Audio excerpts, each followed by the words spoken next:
শনিবার দিন দুপুরবেলা খাওয়া দাওয়া শেষ করে আমরা একটু রেস্ট নিয়েছিলাম। তো তারপরে মোটামুটি 5টা সাড়ে 5টার মধ্যে আমরা সবাই মিলে রেডি হয়ে বেরিয়ে পড়েছিলাম।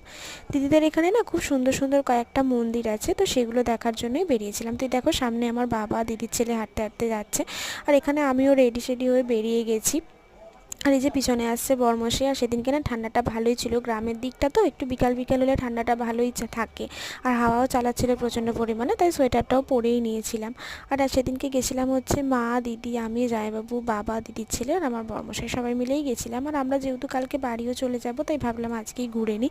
আর এখানে দেখো এদের না প্রত্যেকটা বাড়িতে দেখি এরকম গাঁদা ফুলের চাষ করা, মানে গাছ বসানো আর কি। তো আমরা আস্তে আস্তে রাস্তায় দেখছিলাম অনেক বড় বড় ফাঁকা জমিতে না এরকম গাঁদা ফুলের চাষ হয়েছে। আর আমরা এখন এই রাস্তাটা দিয়ে সোজা যাব, টোটোতেও আসা যায়, কিন্তু আমরা ভাবলাম যে বিকালবেলা সবাই মিলে হাঁটতে হাঁটতেই একটুখানি চলে যাই। তো এখানেও দেখো অনেকগুলো ভেতরে ভিতরে বাড়ি রয়েছে। আর এখানে না এক একটা বাড়ি খুব সুন্দর সুন্দর করে করা। আমরা কলকাতাতে হয়তো খুঁজলেও এরকম ধরনের বাড়ি পাবো না, এত সুন্দর করে করা না বাড়িগুলো, মানে এত ভিতরে যে এত সুন্দর বাড়ি হতে পারে এরকম ভাবা যায় না। আর এদিকে দেখো কত ফাঁকা ফাঁকা জায়গা জমি। আর আমাদের না বেরোতে বেরোতে অনেকটাই দেরি হয়ে গেছিলো, ইচ্ছা ছিল একটু তাড়াতাড়ি বেরোনোর, কিন্তু এতগুলো লোকের খাওয়া দাওয়া শেষ করে কাজ বাজ মিটিয়ে না বেরোতে বেরোতে একটু টাইমই লেগে গেল। আর এখানে দেখো চাষের জন্য সমস্ত জমি টমি চাষ করা এখানে রাখা হয়েছে আর কি। তো তারপরে দিদির সাথে গল্প করতে করতে আমরা হাঁটছিলাম। আর মন্দিরটা প্রায় অনেকটাই ভেতর দিকে। তো এখানে দেখো আমরা প্রায় মন্দিরের কাছাকাছি চলে এসে যে দূরে লাইটটা দেখা যাচ্ছে ওই জায়গাটাতেই মন্দিরটা। আর এই মন্দিরটা না অনেক বড়, মানে রিসেন্টলি হয়েছে, কিন্তু এত মানে ভিড় হয়, তবে আজকে একটু ফাঁকাই দেখছি। আর এই মন্দিরের ভিতরে না কোনো ক্যামেরা অ্যালাউ নেই, তাই তোমাদের আমি ভিতরের মানে মন্দিরের ভিতরটা তোমাদের দেখাতে পারলাম না।